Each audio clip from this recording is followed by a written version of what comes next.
Assalamualaikum dan salam sejahtera bersama saya Nina Farzuin Mat Syarum. Anda sedang menonton Malakat Recap, rangkuman berita seminggu yang disiarkan khas di laman sosial Facebook Malakat Now.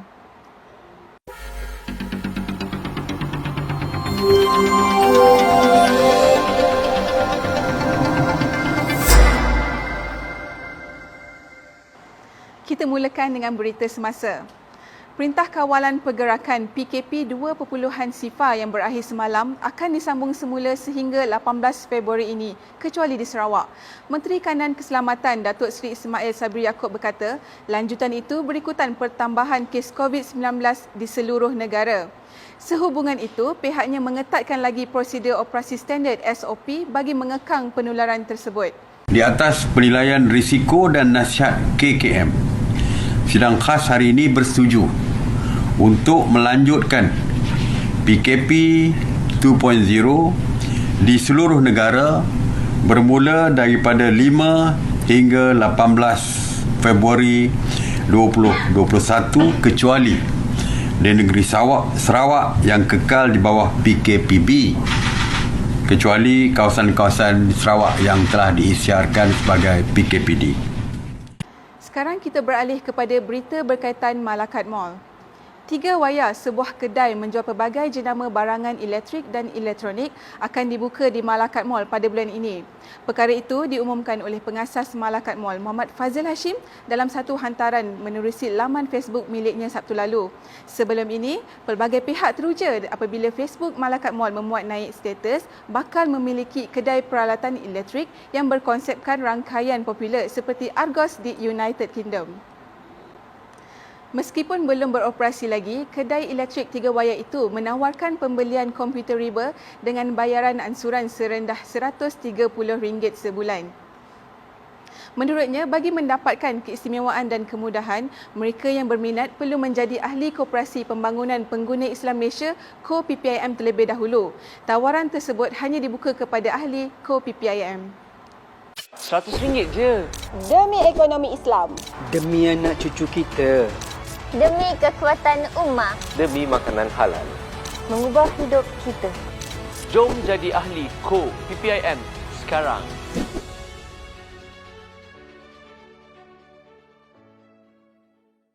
Bangunan Malakat Mall di Masjid Tanah Melaka kini dalam proses pengubahsuaian dan hampir siap sepenuhnya. Muhammad Abdul Muttalib selaku pengurus Malakat Mall Masjid Tanah berkata, aktiviti mengecat bangunan tersebut menggunakan cat jenama Bina Paint yang merupakan satu-satunya produk cat keluaran usahawan Muslim. Pusat membeli belah kedua milik Malakat Mall selepas di Cyberjaya itu dijangka dibuka kepada orang ramai pada Mac nanti. Perniagaan minuman jenama Teh Amo kini menjadi pilihan usahawan Muslim memiliki perniagaan itu dengan harga mampu milik. Model perniagaan ini ditawarkan oleh Malakat Food Sdn Bhd susulan perniagaan berasaskan teh boba mendapat permintaan tinggi. Muhammad Fazil Hashim yang merupakan pengasas Malakat Mall berkata, pihaknya menyediakan pakej pelabur pasif di mana usahawan hanya perlu menyediakan modal manakala operasi dijalankan oleh pihaknya. Selain itu, bagi usahawan yang memilih sebagai rakan kongsi atau pelabur pasif, pihaknya menjangkakan pendapatan bulanan sebanyak RM5,000 melalui perniagaan itu. Kita dah bangunkan konsep macam ni tapi duduk dekat dalam trailer. Trailer Teh Amo akan kelihatan sama macam yang ni. Apa yang saya nak tawarkan adalah bisnes Teh Amo yang hanya bernilai RM50,000 sahaja. Sekali lagi, Malakat Mall meneruskan usaha memperkasakan ekosistem perniagaan Islam dengan memperkenalkan Malakat Gold iaitu skim pelaburan emas fizikal yang boleh dibeli secara digital. Pelaburan yang diperkenalkan melalui platform Malakat Pay itu merupakan usaha terbaru mengukuhkan ekonomi ummah dan lari daripada sistem riba.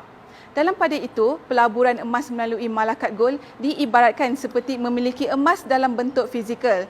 Oleh itu, orang ramai digesa mengambil peluang dengan memulakan pelaburan dengan nilai pelaburan serendah RM10 sebulan. Jadi saya nak buat penjelasan sikit tentang Malakat Gold yang kita baru je switch apps kita. Yang ini merupakan satu apps yang kita telah gunakan hampir setahun daripada tahun lepas, iaitu Raudah Prepaid, yang merupakan satu apps prepaid token.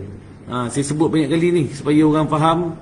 Ini bukan e-wallet, walaupun features dia sama macam e-wallet, tapi dia menggunakan konsep token. Cuma yang terbaru apabila kita upgrade kepada Malakat Pay, yang ini kita dah berusaha lama lah ni, usaha kita nak wujudkan satu peluang. Pertama kan, tadi berlaku transaksi pertama di Malakat Mall, yang hanya diberi kepada ahli kelab Malakat. So tuan-puan kalau nak beli gold Malakat Pay kena jadi ahli kelab saja. Kalau tak jadi ahli kelab tak boleh, sebab dia tak terbuka kepada public. Tapi nak jadi ahli kelab senang je, register percuma. Orang ramai khususnya umat Islam yang berminat untuk menceburkan diri dalam bidang perniagaan tetapi tidak mempunyai modal yang tinggi dipelawa penyertai program usahawan di bawah Malakat Ekosistem. Dengan modal serendah RM1,000, usahawan berkenaan boleh memilih 5 program yang ditawarkan melalui program usahawan Malakat. Antara perniagaan lain yang turut ditawarkan ialah menjadi usahawan rempah melalui jenama Rempah Malaya, usahawan farmasi melalui jenama Malakat Farmasi, usahawan makanan melalui jenama Malakat Ready to Eat RTE dan perniagaan burger melalui jenama Malakat Burger. Jadi dengan hanya RM1,000, okey, you boleh pilih lah sama ada nak buat 5-5 atau nak buat satu-satu. Pilihan dia sama ada you nak aktif atau pasif. Semalam yang buat ramai orang meletup tu, pasal dia tengok, aku tak payah buat kerja lah. Aku bagi duit, depa run, aku duduk rumah, doa banyak-banyak dengan Allah, sambil-sambil tu tolong promote dekat social media. Itu je kerja dia. Malakat Mall dalam usaha melancarkan program Peluang Rakyat iaitu platform khusus untuk membantu golongan B40 dan asnaf. Program yang direka mengikut model yang diguna pakai di United Kingdom bertujuan memberi peluang kepada golongan tersebut meningkatkan pendapatan mereka. Siri pengajian asas Islam yang disiarkan oleh Malakat Mall dan Malakat Now kini memasuki siri ke-14 pada minggu ini.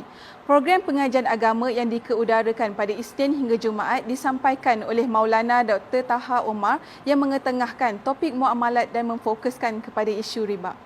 Riba adalah kadar wang tambahan. Apa dia? Kalau ada pen pensel boleh tulis para penonton di rumah. Riba adalah kadar wang tambahan yang dikenakan oleh si pemiutang kepada si penghutang atas wang pinjaman asal. Okey. Kadar wang lebihan yang dikenakan oleh si pemiutang, mana orang yang bagi hutang, kepada si penghutang daripada kadar asal hutang. Video itu tadi mengakhiri rangkuman berita seminggu pada kali ini. Jangan lupa untuk like dan follow Facebook Malakat Now supaya tidak terlepas dengan pelbagai berita dan maklumat terkini. Sampai jumpa lagi pada minggu depan di hari dan waktu yang sama. Assalamualaikum warahmatullahi wabarakatuh.